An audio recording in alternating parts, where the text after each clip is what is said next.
अस्सलाम वालेकुम, खुश आमदीद, सुबह खैर तमाम देखने वालों को। प्रोग्राम है गुड मॉर्निंग कराची और मैं हूँ आपका मेज़बान मोहम्मद यासिर। प्रोग्राम में नाज़रीन मुख्तलिफ हवालों से गुफ्तगू होती है, मुख्तलिफ मसाइल पर बात करते हैं और माह मुबारक का क्योंकि बाकायदा आगाज़ हो चुका है और माह मुबारक के साथ साथ ही जो लोगों के सेहत के हवाले से जो मसाइल हैं उसके ऊपर जो सवालात हैं वो हमें मौसूल होना, जो उसका सिलसिला उसमें तेज़ी आ जाती है। तो कोशिश ये होगी कि आज के जो प्रोग्राम है इस नशस्त में ज़्यादा से ज़्यादा इन मामलात के ऊपर बात की जाए जो आपके सेहत के हवाले से हैं। और जैसे मैंने अर्ज़ किया कि माह मुबारक में ख़ास तौर पे चंद एक ऐसी मूज़ी बीमारियां या अमराज हैं जिसमें मुब्तला लोग बहुत ज़्यादा फ़िक्रमंद होते हैं कि इस फरीज़े की यानी कि रोज़े की अदायगी को कैसे यकीनी बनाया जाए। तो कोशिश करेंगे इस मामले पर गुफ्तगू करें। स्केजुअल गेस्ट हमारे साथ यहाँ पर मौजूद हैं, बिला ताख़ीर उन्हें खुशामदीद कहूँगा और उसके बाद गुफ्तगू का आगाज़ करेंगे। हमारे जो मोअज़्ज़ज़ मेहमान हकीम साजिद इस्लाम साहब तशरीफ़ फरमा हैं, उन्हें मैं खुशामदीद कहूँगा। बहुत शुक्रिया आपका, बड़ी नवाजिश साजिद इस्लाम साहब प्रोग्राम में वक्त देने के लिए। साजिद साहब, सबसे पहले तो माह मुबारक की आगाज़ में जो सबसे बड़ा मसला हमेशा दरपेश रहा है लोगों को वो ये कि शुगर के मरज़ में मुब्तला लोग कैसे रोज़ा रख सकते हैं, आया उनको रखना चाहिए या नहीं चाहिए, क्या इसका इलाज मुमकिन है। ये तो वो तमाम सवालात हैं जिसके ऊपर बात होती है, लेकिन पहले मैं चाहूँगा इस नुक्ते से आगाज़ किया जाए कि क्या ये मुमकिन हो सकता है। जी फरमाइए। अस्सलाम वालेकुम रहमतुल्लाह। एक आलम इस्लाम को जो है रमज़ान मुबारक और रोज़ा अल्लाह तबारक व तआला के अंबिया अलैहिस्सलाम की एक सुन्नत है। बेशक। और हर मुसलमान, क्योंकि मेरे मरीज़ यासर भाई कुछ इस तरह के भी हैं जब हमें बहुत सी बीमारी के अंदर मुब्तला हैं। एक तो रोज़ा वैसे भी बीमारियों के ख़िलाफ़ मुदाफ़ित है, बिल्कुल ठीक है। बीमारियां ख़त्म करता है, कैंसर ख़त्म करता है, बहुत सी बीमारियों से निजात दिलाता है।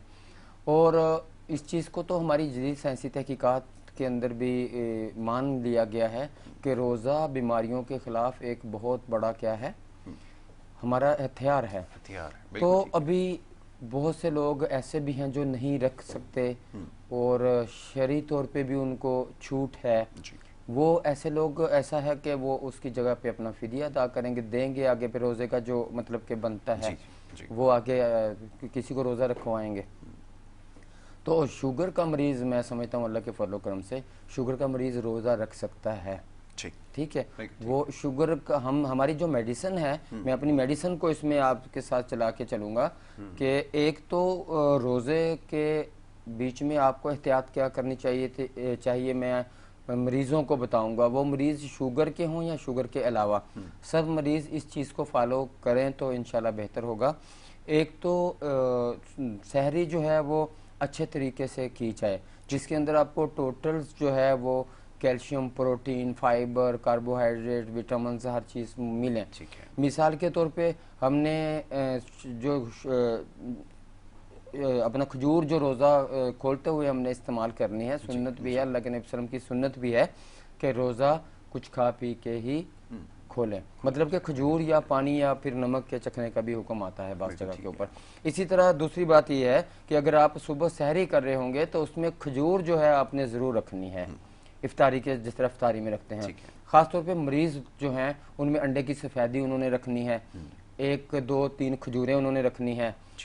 साथ अपना लाल आटे की रोटी लेंगे, दही भी इस्तेमाल कर सकते हैं ऐसे मरीज़। हल्की फुल्की बदपरहेज़ी चलेगी ऐसे मरीज़ जिनको हमने दही मना भी किया हो, क्योंकि दही जो है वो दही और इलायची अगर मिक्स करके आप लेंगे, प्याज की शिद्दत में मरीज़ों की इजाफा नहीं होगा उसमें, क्योंकि मरीज़ों को ज़्यादा मसला क्या होता है कि उनको प्याज की शिद्दत बढ़ती है, इस वजह से उनको जो है वो रोज़ा रखने में दिक्कत पेश आती है। तो लिहाजा आप इन चीज़ों का साथ इस्तेमाल करें, अच्छी से अच्छी। आप इफ्तारी के अंदर भी मैं साथ थोड़ा सा बता के अपने असल मौजू की तरफ आऊँगा। इफ्तारी में आपने बिल्कुल ऐसा नहीं करना कि आप पकोड़े खा रहे हैं, समोसे खा रहे हैं, यानी कि आप जो मरीज़ हजरात हैं, मैं बाकी लोगों से भी यही गुजारिश करता हूँ कि पकोड़े, समोसे, चटपटी चीज़ें सिर्फ जायके के लिए अपनी ज़िंदगी में रखें, चखने के लिए रखें।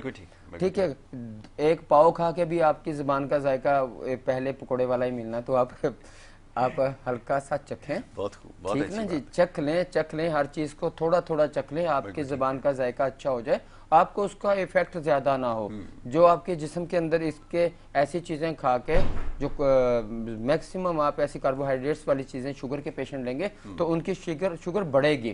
ठीक है ना। मैं कुछ आपको चीजें बताता हूँ। कुछ मेरी एक यासर भाई नई एक मेरे पेशेंट की तहकीकात हैं जो मैं इसमें शामिल हुई है जी। जो पहले मैंने पेशेंट को अलो की हुई थी, हालांकि मैंने मूंग की दाल देसी घी के साथ अलो की हुई थी अपने चार्ट के अंदर जी। लेकिन शुगर के काफी पेशेंट मेरे साथ ऐसे मेरे सामने आए हैं, खासतौर पे उजलाती पेशेंट, ऐसे पेशेंट जिनको ब्लड प्रेशर भी होता है साथ, उन पेशेंट को मूंग की दाल जो है वो शुगर भी बढ़ा देगी, ब्लड प्रेशर तो नहीं बढ़ाएगी, शुगर बढ़ा देगी उनका। ठीक है। लेकिन हमारी मेडिसिन के अंदर एक मीटर है जिससे पता चलता है कि जरा आर्जी तौर पर बढ़ी है, लेकिन आप हमारी मेडिसिन रमजान के अंदर अल्लाह के फजल करम से इस्तेमाल करें। आप इस रमजान के अंदर साथ रोजे भी रखें, हमारी मेडिसिन भी साथ इस्तेमाल करें आप। ठीक है। अल्लाह के हुक्म से आपको पता भी नहीं चलेगा कि आप रमजान के रोजे रख रहे हैं।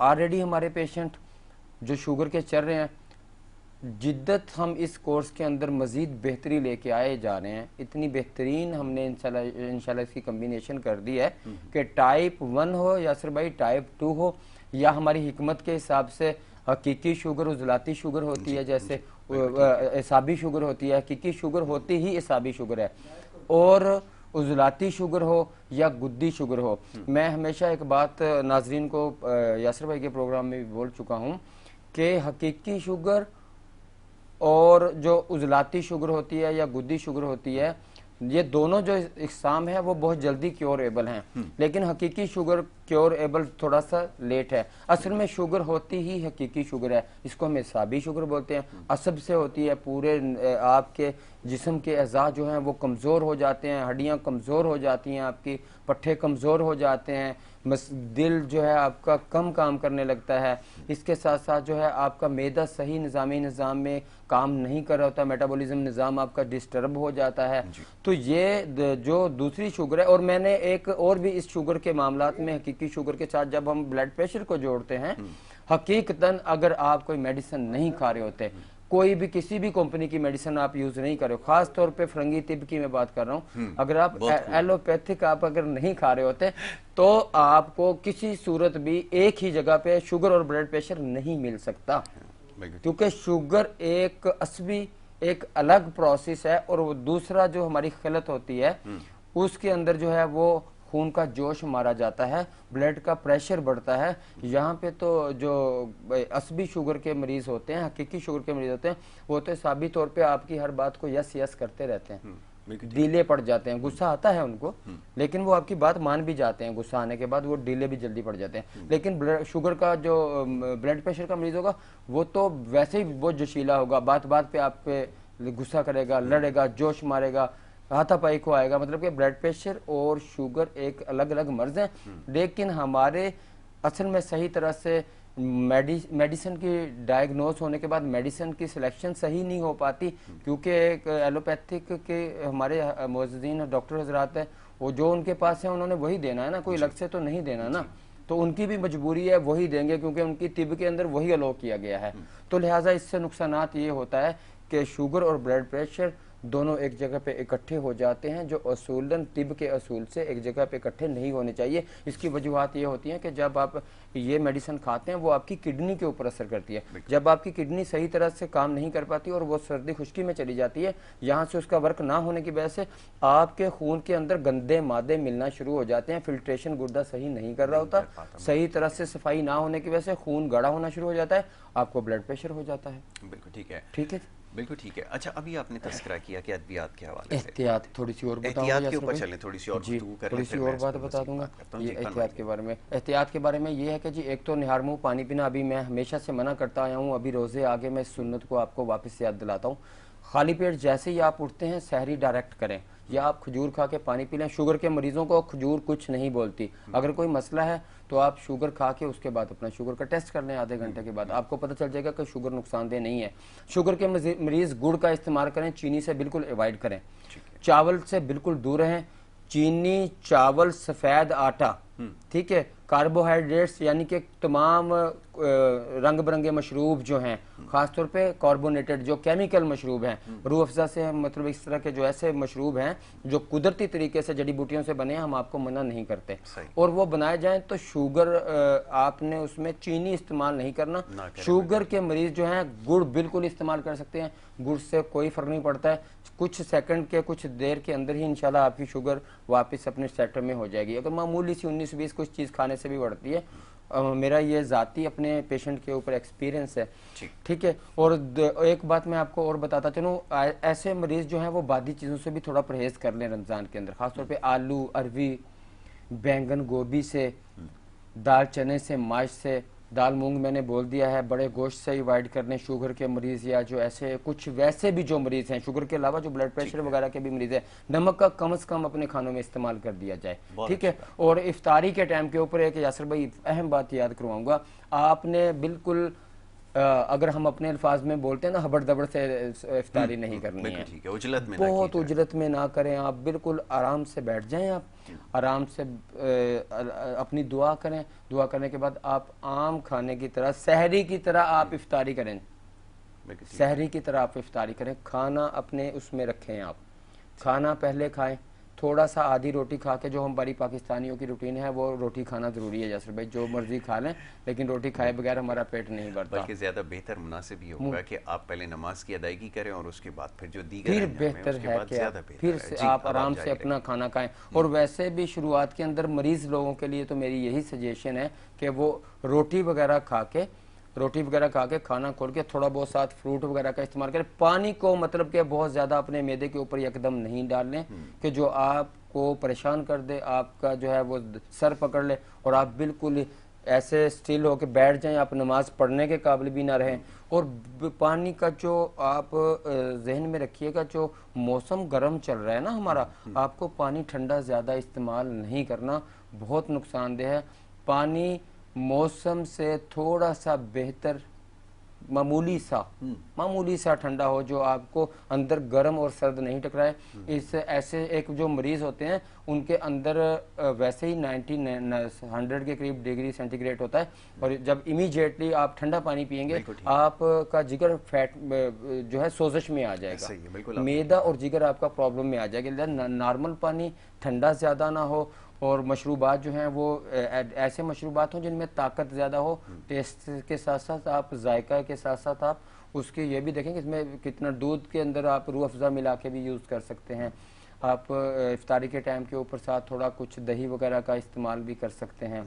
और फ्रूट्स का ऑलरेडी तो अल्हम्दुलिल्लाह हमारा दस्तरखान तो अल्हम्दुलिल्लाह बेहतरीन हमारा इफ्तारी के टाइम के ऊपर भरा होता है। लिहाजा मरीज़ों के लिए ये मेरी गुजारिश है कि वो अपने आप को बिल्कुल शुगर के मरीज़ ख़ास तौर पे जो मेरी बात हो रही है, या कोई और भी मैदे का मरीज़ है, वो इस तरह से चटपटी चीज़ों से दूर है।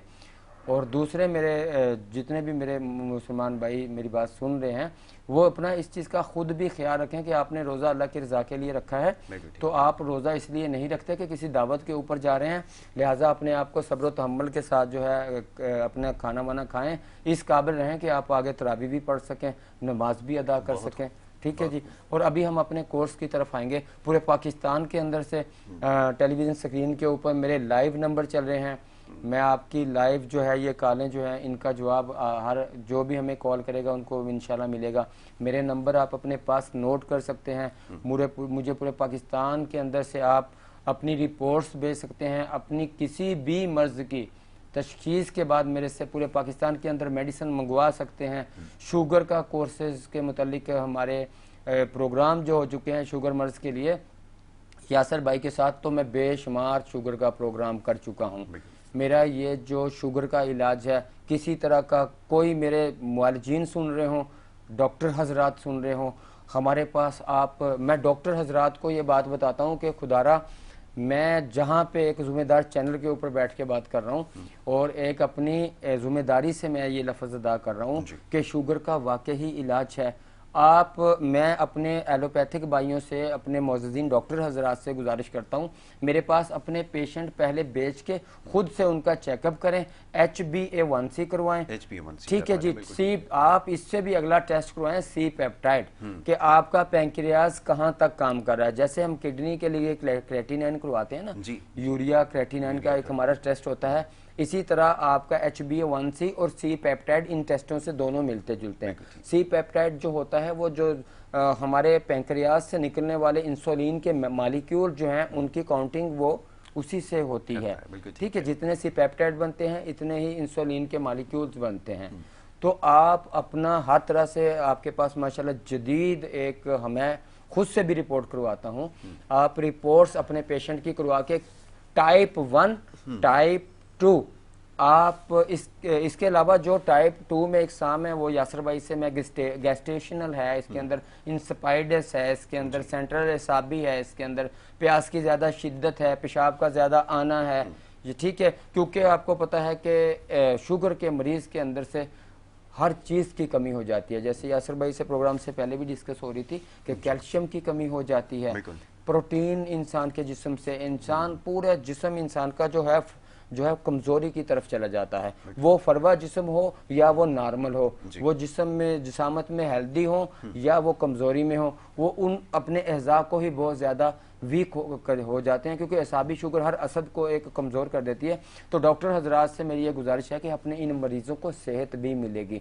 मेरा इस साथ फिक्र दोहराने का मकसद ये था कि हमारे इस कोर्सेज के बाद जिस्म से कमज़ोरियाँ ख़त्म हो जाती हैं, घुटनों के दर्द ख़त्म हो जाते हैं। जिस तरह हम वैसे भी अपने दवाखाने में जो इलाज करते हैं ना, ऑस्टियोप्रोसिस का यासर भाई, उसमें हमारी जब शुगर के मरीज़ ख़ास तौर पर हमारे पास आ जाते हैं तो हमारी शुगर की दवाई के अंदर वो चीज़ें अल्हम्दुलिल्लाह शामिल हैं जो आपकी खोई हुई सेहत को वापस ले आती हैं, ठीक है। आपका नज़र कमज़ोर होती है, नज़र प्रॉपर काम करती है। आप मेरे पास अपने चंद पेशेंट भेजें, जिम्मेदारी के साथ भेजें, मनी बैक गारंटी के साथ अपने पेशेंट से आप खुद करें।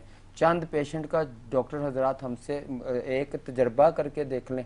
जब एक हम इतनी बड़ी जिम्मेदारी कर रहे हैं कि मनी बैक गारंटी के साथ दे रहे हैं, तो आप अपने टोटल टेस्टों के साथ अपने पेशेंट को खुद से डील करें, मेडिसिन मेरी इस्तेमाल करवाएं। अपने अजीज़ हैं, बहुत से मेरे डॉक्टर हजरात भाइयों के अपने अजीज़ हैं जो अल्हम्दुलिल्लाह मेरे से मेडिसिन के मंगवा के इलाज करके आगे से मेरे से मेडिसिन मंगवा रहे हैं। जवाब दीजिएगा। मुझे सवाल ये किया जाता है कि दवा के इस्तेमाल के बाद, या जैसे भी आपने कहा कि इलाज मुकम्मल होने के बाद फिर ये वापस नहीं आती। अब हम रह जाता है, लोग अमूमन ये सवाल करते हैं क्या कोर्स मुकम्मल होने के बाद उसकी ज़रूरत रह जाती है? जिस तरह पहले ज़िंदगी में लोग अपना खाना पीना या जिस तरह के उनके मामूलात ज़िंदगी थे उसको जारी रख सकते हैं, या उस वक्त भी आप समझते हैं कि इसमें मैं अपने पेशेंट का यासर भाई आपसे भी किस्सा बयान करूँगा।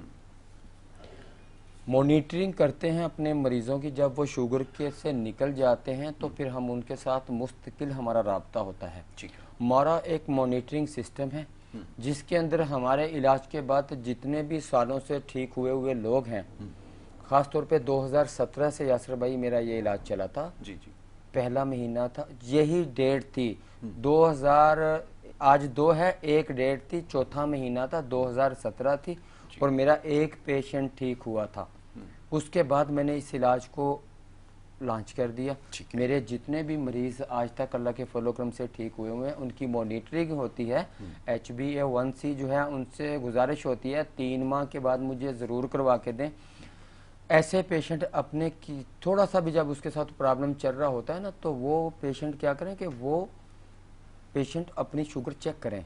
मिसाल के तौर पे तबीयत ख़राब होती है, और ऐसा ही है मेरे पेशेंट का। मेरे नज़दीक तरीन के जो पेशेंट ठीक हुए हैं वो जो मेरे साथ रह रहे हैं और आ जाते हैं फौरी, उनको मतलब नज़दीक पड़ता है तो जो मेरे पास आते हैं शुगर चेक करते हैं। यासर भाई शुगर चेक करता हूँ 116 जी, 100 के अंदर शुगर मेरी आ जाती है। जिस वक्त मैं इलाज कर देता हूँ अपने पेशेंट का, जितना टाइम उसका ज़्यादा गुजरता है 700 तक के 600 तक के जो मरीज़ हैं, इंसुलिन पेशेंट भी क्यों नहीं है, जितना उनका टाइम आगे का गुजरता जाता है ना, इतना वो आम तंदुरुस्त बंदों की तरह होते जाते हैं। हर चीज़ खाते हैं भाईजान, मिठाई भी खाते हैं, अच्छा चावल भी खाते हैं, और इतनी मुझे उल्टी सीधी बातें करते हैं ना, मेरा दिमाग आउट होता है कि मतलब कि आके इस तरह से मेरे आगे बॉडी करके बताते हैं कि साहिद भाई आप हाथ लगा के देखें माशाल्लाह किस तरह से हम मजबूत हैं।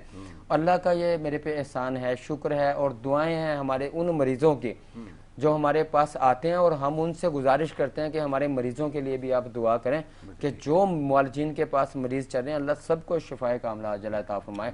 बाबरकत महीना चल रहा है, आप मेडिसिन का आगाज़ करें, पूरे पाकिस्तान से मुझे भेज सकते हैं, खसूसी यासर भाई डिस्काउंट देंगे, ठीक है, अपने मरीजों को माह रमज़ान के अंदर, और मेरे जो पहले के मरीज चल रहे हैं इंशाल्लाह रमज़ान में उनको भी डिस्काउंट हम देंगे। आप अपने प्यारों के लिए, अपने अगर आप खुद ही शुगर में मुब्तला हैं या किसी और भी बीमारी के अंदर आप मुब्तला हैं, हमारे मतलब हकीम साजिद इस्लाम के अंदर मैक्सिमम जो हमारा इलाज अल्हम्दुलिल्लाह जो स्पेशलिस्ट जिसके अंदर हम हैं वो कोई भी, मैं तो नहीं समझता कि हम अपने दवाखाने के अंदर इलाज अधूरा छोड़ा हो हमने, जिसमें चंद सौ अक्सर मैं प्रोग्राम करता हूँ। मैं तो एक बात जानता हूँ कि जितने भी मुआलजीन जो शुगर को समझ सकते हैं ना, मैदे और जिगर को भी समझते हैं, हाइपाटाइटिस को बहुत अच्छी तरह अल्लाह के फलो करम से समझते हैं कि जिगर कहाँ कहाँ से मसाइल पैदा करता है, क्योंकि शुगर मुख्तलिफ बीमारियों का एक मजमुआ होती है। इसके अंदर दिल का एक अहम किरदार होता है, जिगर का भी एक किरदार होता है, और असब से ये वैसे ही आ रही होती है। लिहाजा के शुगर के अंदर जो हमारी इखलात हैं, खलत हैं जो हमारी, जिससे मर्ज पैदा होते हैं, यासर भाई हमारी तीन तो कामन खलत हैं जो, ठीक है, बलगम है, सुफरा है और सोदा है। इन तीन से तो आपको एक एक खलत के अंदर आगे 20-20 बीमारियां, 100-100 बीमारियां पैदा होनी है। तो जब हम मुकम्मल अज़ायर ईसा जैसे हमारे कोर्सेज ऐसे हैं जो आम जैसे मल्टी विटामिन्स कोर्सेज हमारे पास मौजूद हैं, ऐसे मरीज जो बीमारियों के अंदर मुब्तला नहीं भी हैं उनको हम ये रमज़ान के महीने के अंदर ख़ास तौर पे एक शेड्यूल चल जाता है सुबह शाम खाने का, तो हमारे दो किस्म के एक सफूफ और एक मुगल्लिज़ होता है, वो हम आम जिस्मानी कमज़ोरी लोगों को देते हैं। तंदुरुस्त इंसान भी इसलिए इस्तेमाल कर सकता है जब वो ये समझता है कि मैं अपने थक जाता हूँ, सोता हूँ, मेरे जिस्म में दर्द होता है, मैं अपना काम वाम करने के बाद बहुत ज़्यादा ही थकावट महसूस करता हूँ, जो मैंने काम किया उससे ज़्यादा थकावट महसूस करता हूँ, जो पहले मैं काम किया करता था उस वक्त मुझे कमज़ोरी फील नहीं होती थी। साजिद इस्लाम साहब कतई कलामी की माजरा चाहूँगा, लेकिन अब वक्त क्योंकि महदूद है, आखिर में मैं चाहूँगा ज़रा दो जुमले ज़रा जोड़ों के दर्द के हवाले से जो इसी से पैदा करदा मसाइल शुगर की वजह से, जैसे आप यासर भाई के साथ हुआ कि कैल्शियम की बहुत ज़्यादा कमी जिस्म के अंदर वाक़या हो जाती है। शुगर की वजह से हड्डियाँ जो हैं वो कमज़ोर होना शुरू हो जाती हैं, बुरबरी हो जाती हैं, बुरना शुरू हो जाती हैं, जिसको हम बोलते हैं कमज़ोर होने के बाद आपस में रगड़ खा के जो है घुटनों का मर्ज आ जाता है, घुटनों के में गैप आ जाता है, कॉटलेज लेयर जो है वो कम हो जाती है, ऑस्टियोआर्थराइटिस, ऑस्टियोपोरोसिस, रेमाटाइड आर्थराइटिस, जोड़ों के तमाम इक़साम का, पट्ठों और जोड़ों से मुतालिक तमाम इक़साम का इलाज अल्हम्दुलिल्लाह हमारे पास मौजूद होता है, और हम इसी तरह एक ज़िम्मेदारी के साथ इसका भी इलाज कर रहे हैं जैसे शुगर का कर रहे हैं। तो यासर भाई से इजाज़त मैं चाहूँगा क्योंकि टाइम कम है, यासर भाई नहीं खुद इजाज़त चाहेंगे। बिल्कुल आपने ठीक कहा कि मुख्तसर वक्त में कोशिश की कि इस मामले पर बात की जाए। सबसे ज़्यादा ज़रूरी जो बात थी वो ये कि माह मुबारक में शुगर के ख़ास तौर पर जो मरीज़ हैं वो कैसे रोज़े की जो अंजामदही है फरीज़े की वो कैसे पूरी कर सकते हैं, इसके ऊपर बात की, और इंशाल्लाह आगे भी इसके ऊपर बात करेंगे। मुख्तसर वक्त में हमने कोशिश की कि इब्तिदा में थोड़ा सा ये ज़रा कॉन्सेप्ट क्लियर कर लिया जाए कि आया ये मुमकिन है या नहीं, तो ये साजिद इस्लाम साहब ने इसका जवाब दिया। मैं उनका बड़ा शुक्रगुजार हूँ कि उन्होंने यहाँ पर हमें वक्त दिया।